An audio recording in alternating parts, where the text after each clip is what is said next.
The time is 6:30 p.m. and the Louisville Planning and Zoning Commission meeting of Tuesday, November 5th, 2019 is called to order, and there is a quorum present. Second item is approval of the minutes of the October 15th, 2019 meeting. If there are no additions or corrections, may I have a motion to approve as presented? Move to approve. Second. Moved by Aaron, seconded by Karen. Those in favor signify aye. Aye. Okay, motion carries. Item number 3 is consent agenda for plats. There are 3 of them. We'll read all 3 together, discuss all 3, and vote on all 3 as one motion unless there's an objection. Item 3A is the final plat of Castle Hills Track T addition lots 1 through 4.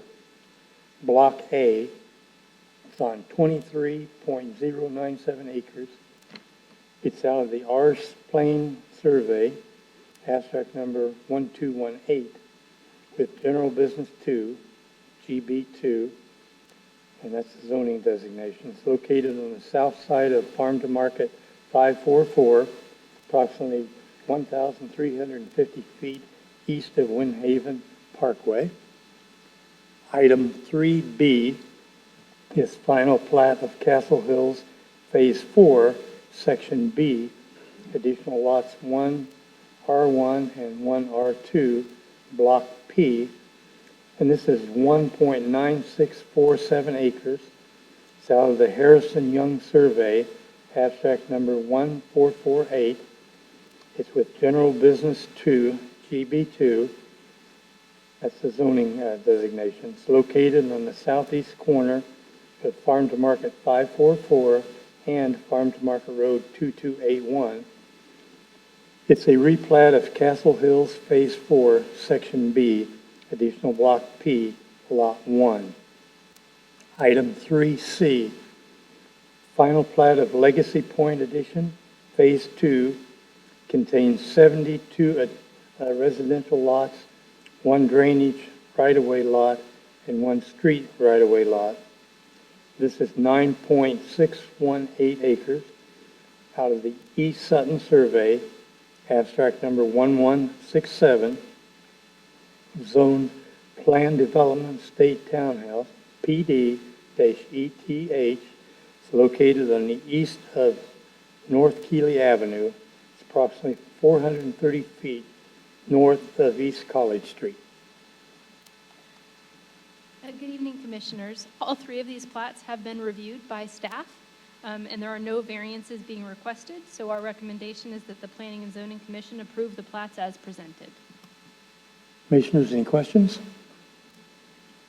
Okay, if not, may I have a motion on item 3, A, B, and C as one approval or denial?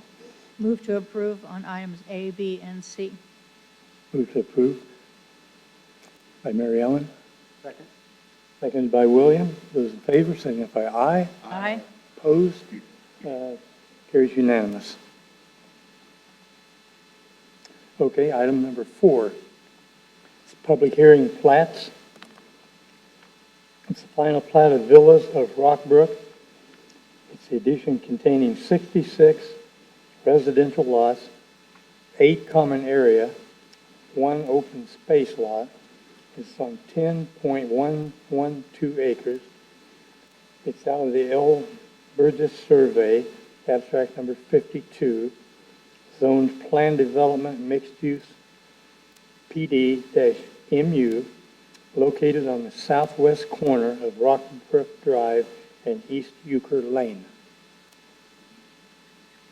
Yes, so good evening, Commissioners. So this plat is a public hearing. It was noticed as a public hearing. You may remember the plan development amendment that came through so that the lots could be separated out to be individual lots. The plat complies with that recently approved plan development zoning that was approved by Council. So the plat has no additional variances, and staff is recommending that it be approved as presented. But we do need to host a public hearing on this item as it was advertised as such. Okay. Commissioners, questions? Okay, if not, at this time, we'll open up a public hearing. Anyone that wishes to speak on this item, please come forward, sign in, and state your name. Okay, having no one come forward, the public hearing is now closed. Commissioners' comments? If not, may I have a motion on item 4A for the final plat of the villas at Rockbrook? Move to approve. Moves approved by Karen, A second. seconded by John. Those in favor signify aye. Aye. Opposed, motion carries unanimous. Okay, item 5, regular hearing for plats. The final plat of Castle Hills Track H2 Edition, Lot 1, Block A, excuse me, it's on 8.2315 acres. It's out of the A Singleton Survey, abstract number 1138, with light industrial L1 zoning designation. It's located on the north side of Farm to Market 544, approximately 2,450 feet east of Windhaven Parkway. Yes, good evening, Commissioners. So this one I wanted to just explain a little bit. In this one, staff's recommendation is actually going to be that the Planning and Zoning Commission disapprove the final plat of the Castle Hills H2 Edition for the deficiencies that I'm about to go over, and delegate to staff the ability to accept and approve the plat once the listed deficiencies are corrected, and then staff will bring the plat back to the chairman for signature. This is all in response to House Bill 3167 that was recently passed by the Texas legislature that requires that the Planning and Zoning Commission approve with conditions, or disapprove a plat application within 30 days after the plat is submitted or filed with the city. And that bill went into effect on September 1st, so you might see more of these cases come before you. So I want to take a kind of minute to explain why we're doing it this way. So on this plat, there are several deficiencies. All of them should be fairly easy to rectify on behalf of the applicant, and the comments have already been passed back to the applicant. But they are not in compliance with Section 6-72C of the General Development Ordinance. They need to ensure that they use the correct city base map, provide the zoning designation of adjacent property, provide the minimum right-of-way width, and then add the correct signature block for the Planning and Zoning Commission to sign. With Section 17-23, the zoning ordinance, they need to note the 25-foot front setback required. With Sections 5 and subsections 5 and 6 of the Castle Hills Development Agreement, they need to provide the waterline easement and building setback from that waterline easement, as well as a sanitary sewer easement and 5-foot building setback from that easement. So once those are rectified, we would like for staff to have and there's a drainage easement too that needs to be shown, excuse me. But once those items are shown on the plat, we're asking that the Planning and Zoning Commission grant staff the ability to say that that is approved, but it will come back for the chairman's final signature. Do y'all have any questions on any of that? Commissioners? No? Okay, I guess at that point, if there's no questions, concerns, or anything, I would like to entertain a motion.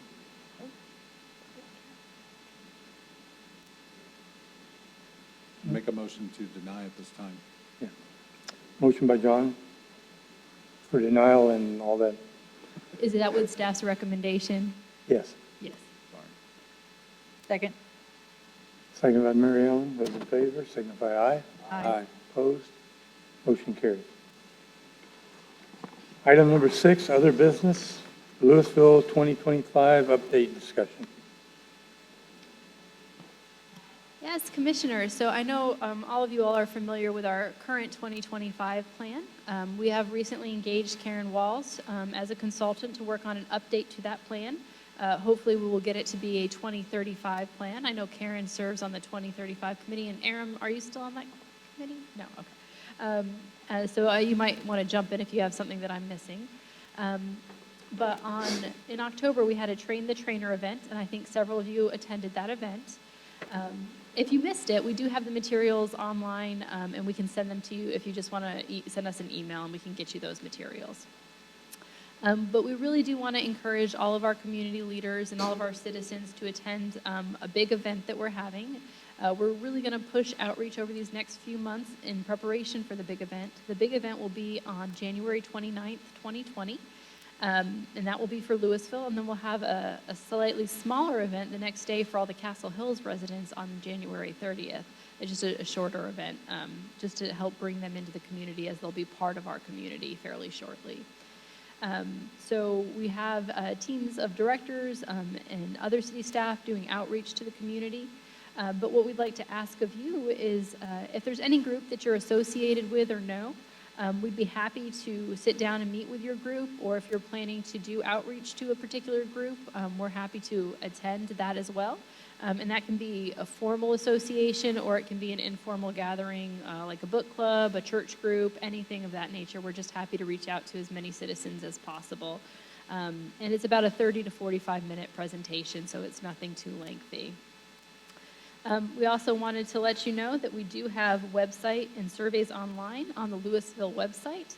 So if you go to Louisville 2025 and then the touch points page, you can see the survey, and that's available for everyone to take. And so we'd encourage you to take that, and also to spread the word to all of your friends and neighbors and so forth. And then also on December 12th, Richard is planning a breakfast to talk about the 2025 update with development and design firms. And again, just if you have other small groups, we're happy to do similar events for them. So that's my update on the 2025 update. Does anyone want to add anything to that serves on the committee? No? Okay. No? All right, thank you very much. Okay, one item left, and that's adjournment. May I have a motion to adjourn? Move to adjourn. Motion to adjourn by Mary Ellen, Second. second by Aaron. Those in favor, signify aye. Aye. Opposed? Motion carries. Meeting adjourned.